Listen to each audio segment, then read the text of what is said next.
I want to start with a story that appears right at the beginning of this book, which you could call Adventures in Babysitting, which isn't the 1987 Elizabeth Shue film, but it's sort of 9 years before that, how this story came about, how this film came about. Well, it was an extraordinary thing. I had a babysitter. I had two young sons. And my babysitter, I was working as an assistant director in Hollywood and working on a film with Mel Brooks at the time.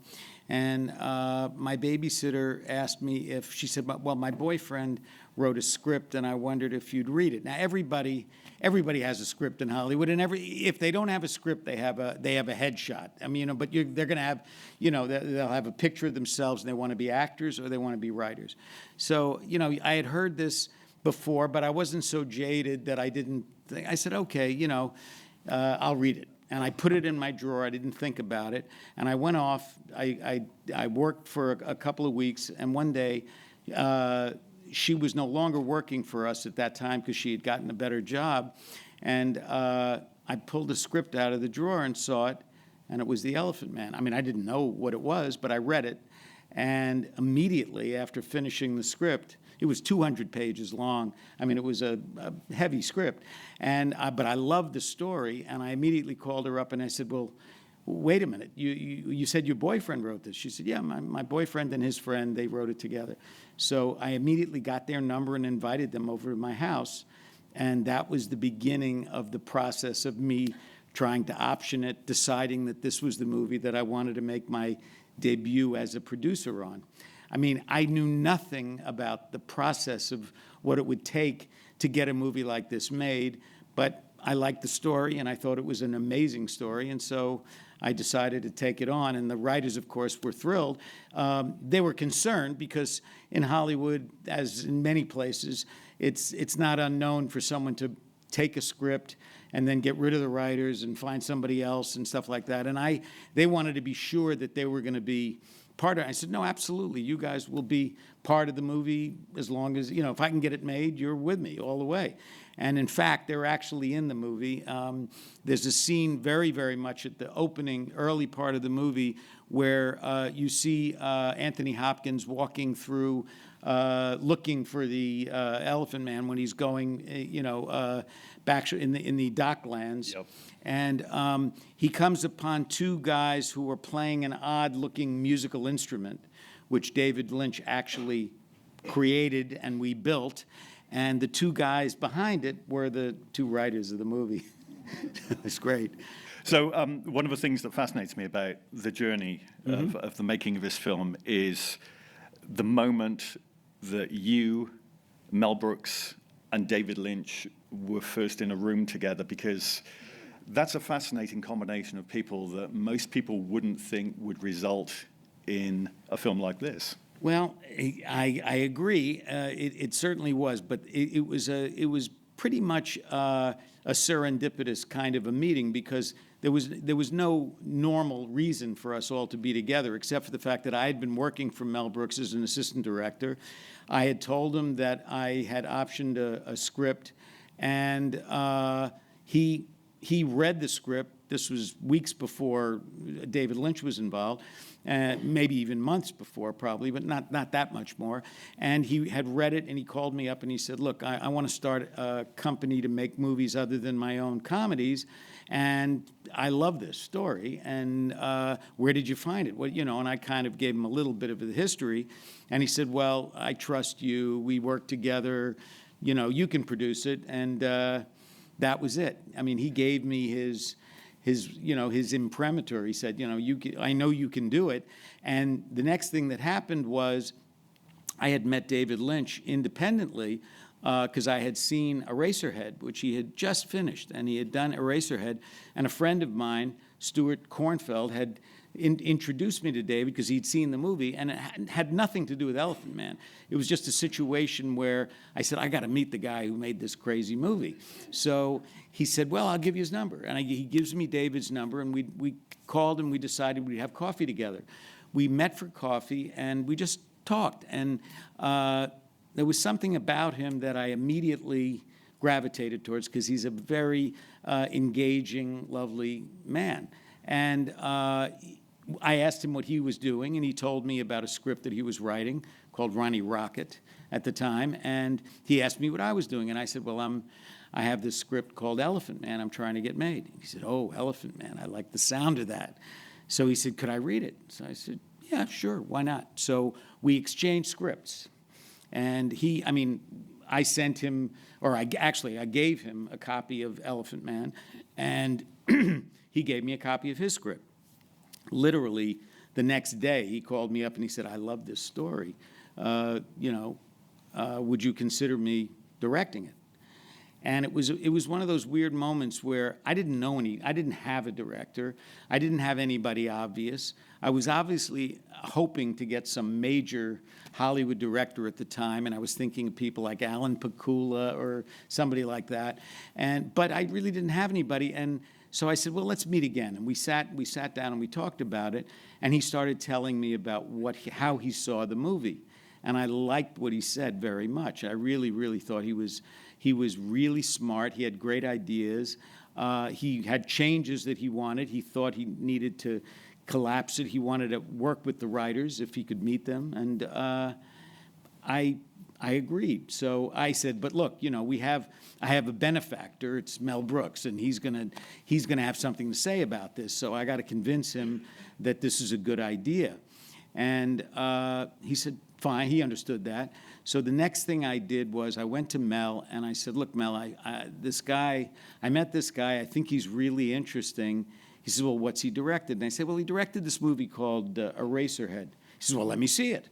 So, okay, I called David up. We get a print of Eraserhead. Mel's office is at 20th Century Fox. We put it on in the screening room there one afternoon. I hadn't even thought about the consequences of this moment, but I'm sitting in a room alone. Mel Brooks is sitting behind me. I'm sitting in front of him, and the room goes black, light goes on, and we're watching Eraserhead. Now, I've already seen it. The second time you see Eraserhead, it's the longest movie in the history of movies. Yeah. I'm waiting for every moment to pass, and I'm thinking, the man behind me thinks I'm out of my mind. I know he thinks I'm crazy. How could I think this guy? I'm trying to come up with a story that I'm going to tell him at the end of the movie when he hits me in the head and says, "What are you thinking? How could that guy do?" And I know Mel a little bit, so I'm thinking that's what he's going to do. So, and I'm sitting there literally in a flop sweat. I am just sitting there, just waiting for it to be over. The movie is over. Lights go down, lights come up, movie's off, and I'm afraid to turn around because I know I'm gonna face something very, very painful. And I slowly turn around and I look at Mel, and he's sitting there and he's nodding his head. I said, "What did you think?" And he said, I get it. It's an adolescent's nightmare of responsibility. I said, wow. No one ever said that. It was like, he says, I really like that. He said, let's meet the guys. Let's meet the guys. So I called up David. David wouldn't come to the screening, by the way. He was too nervous to be in the room when Mel watched it. So I called David up. David comes down to the studio, and he's wearing a little bomber jacket, his shirt buttoned up to the top. He's got a pocket protector and pencils in it. And this is David's outfit, all the time. And chino pants and trainers. And basically, Mel looks at him and says, you're a madman. He says, I love it. Let's do it. And we all talked. I couldn't believe it, but Mel was all for it. He believed in it. He believed in David and my judgment of David. And that was how it began. And the next time, somebody had asked Mel, and obviously many of you probably heard this, but they asked Mel what he thought of David Lynch soon after that, and why, what he was like. And he said, David Lynch is like Jimmy Stewart, if Jimmy Stewart had been born on the planet Venus. And that was the perfect description of who David was at that time, and probably who he still is. If we have time, and I'm sure the audience have some questions as well about David's aesthetic choices with the film. But this film is located within a month-long celebration of the work of John Hurt, which is an extraordinary and eclectic body of work. And underneath the remarkable work of Christopher Tucker, who designed the prosthetics, who I believe is here this evening. I hope so. There he is. Ah, yes. Well, it couldn't have happened. There is no way, and Chris knows better than anyone, but it couldn't have happened without him. And we had a kind of a crisis early on in the making of this movie because David actually believed he was going to design the makeup himself, and we, you know, I, being the neophyte producer I was, went along with the idea until it turned out not to be workable. And it wasn't not workable because David wasn't talented. It was not workable because he didn't really understand the mechanics of what makeup would be. He knew how to sculpt. He was a very smart guy and very, very talented artistically, but we needed to find someone in very, very short notice who could pull this thing together and make it happen. And there weren't that many people in the world who could do that level of prosthetic makeup. And I only knew the names of a few of them, a couple of Americans who I'd known. And, I mean, I didn't know them, but I knew their names. None of them were available. And I can't even remember at the moment who suggested it, but someone said, well, you know, you really should meet Chris Tucker because he is a genius and he's the guy who can do this, and he's right here in London. And I couldn't believe it. And I got to meet Chris, and he, I think, you know, he said to me, you know, what took you so long? You know, I mean, I think he knew that ultimately I would have to come to him because he was just about the only person who was really capable of pulling off what we had to do. But it wasn't something that he could do in a day or a week even. I mean, it was 6 weeks of design and work to get to the place where we actually could have a test of the makeup. And the first test, as Chris will remember, was Chris did it at his own studio. John Hurt came to his studio. Chris put on all the pieces and the makeup. It was 12 hours. I mean, we started, I was in the studio waiting all day long to find out when Chris would be ready to come out and present John in the makeup the first time. And it was one of those things where you either had a movie or you didn't. If the makeup worked, we believed it could happen, but the chances were really, from our point of view, Chris may have felt differently, but from our point of view, we had no idea how it was going to turn out.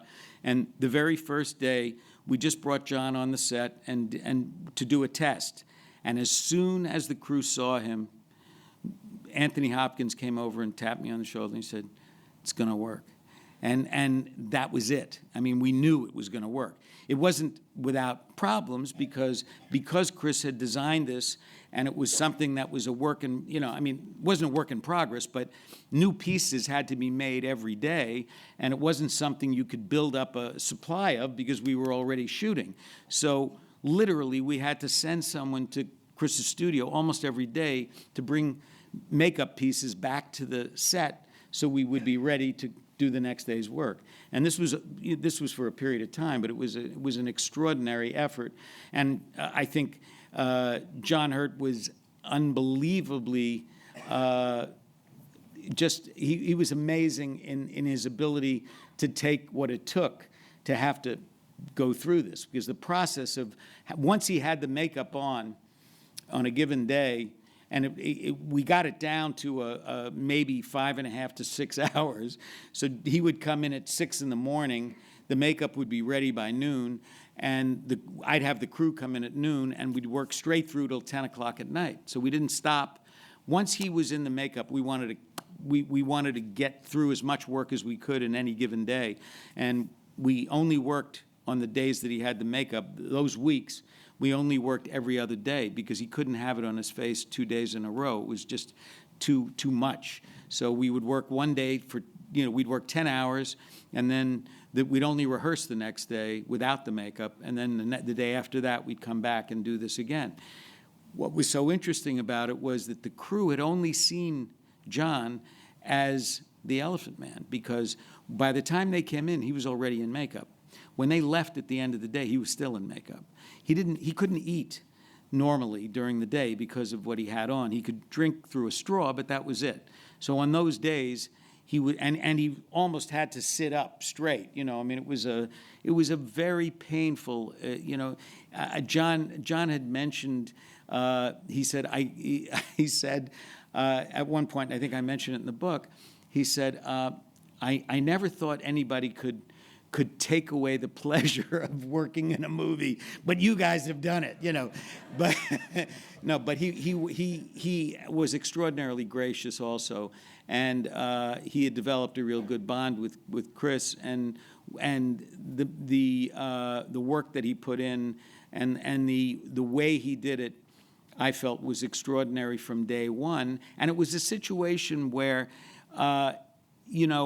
people had said to me, well, since you can't see John Hurt, anybody could do that. And I said, really? Well, I watched him, and I watched him. One of the first days we worked with him in the makeup was the day when he comes into the hospital and he walks across the floor in the room, and he comes to meet Dr. Treves.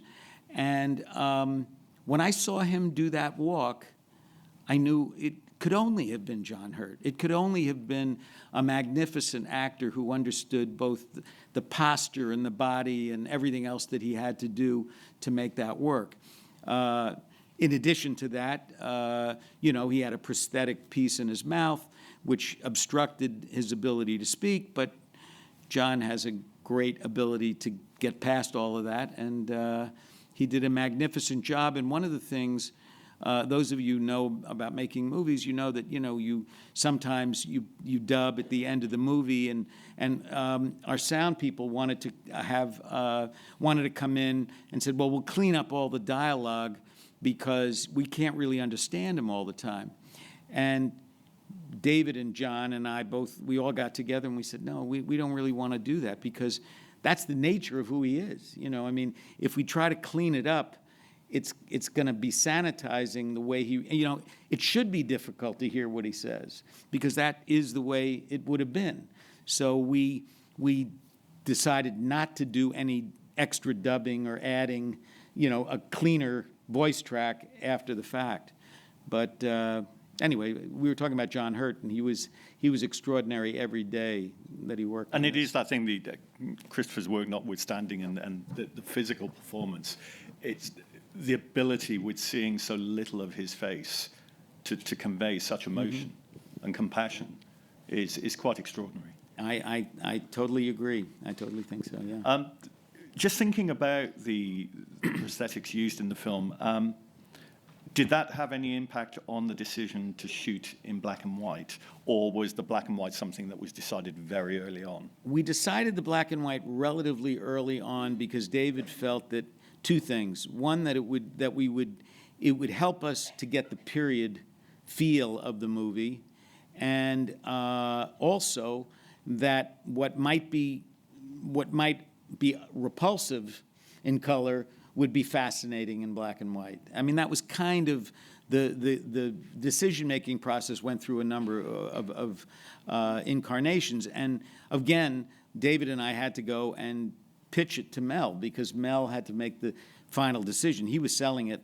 He was helping us sell it to studios, and we didn't know that they would take a black and white film. And we were selling it to television, free television. We had a deal that we were trying to make, and nobody could sell a black and white film. So we needed the power that Mel Brooks brought to us. But Mel had done Young Frankenstein in black and white, and we hadn't even thought of that. And he said, no, I love black and white.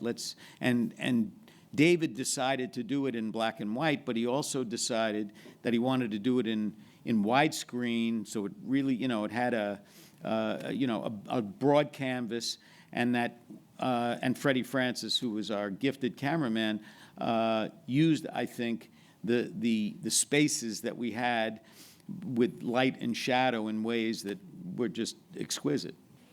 I believe we did, actually, because, and I think John did more than anyone. I mean, I think, John embodied what we imagined the character to have been, what the man to have been.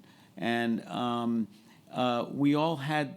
It was interesting working in that space. You know, when you're imagining a character who's based on a real, a living, breathing man.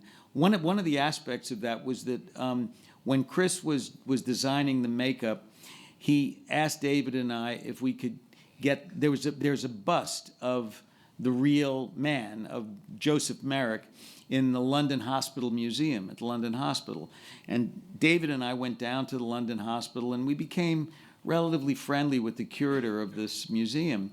And it was a museum of oddities, and not just the Elephant Man, but other oddities that had come through the museum. And Chris said, "Well, do you think you can get the bust of the Elephant Man?" And there's only one. And if we dropped it, it's going to be dust. And this was a life cast made from the real man in the 1880s, whenever it really happened. And it was sitting on a shelf in the London Hospital Museum behind glass. And David and I said, "Well, yeah, we'll try." And we went to the museum, and Percy Nunn was the name of the guy who was the curator of the museum. And he'd been there for like 30 years. And when we first met him, he was very, very dismissive. He didn't like the idea that we were making a movie about this man who he felt he knew. And anyway, we go there after we had talked to Chris, and we said, "Look, would it be possible for us to borrow the cast?" I'm absolutely certain that he was going to say no. And he was remarkably kind, and he said, "All right, he let us do it." I mean, I was scared to death that we had to have grips and people come and take it, and I was so afraid that something might happen to it. And what was amazing about it is that it when I say it's a life cast, I mean literally there were whiskers still in the plaster. I mean, it was the plaster taken from the man at his death. So and there are pictures of it which are in my book, but in other places too, where you see it on the table in Chris's workshop next to the clay model that Chris had of John Hurt's head, and then he built out from John's head something that very, very closely matched what the real man looked like. And he had the Elephant Man in his workshop the entire time he was designing the makeup, and we got it back to the hospital and everything went fine. But it's one of those lucky things.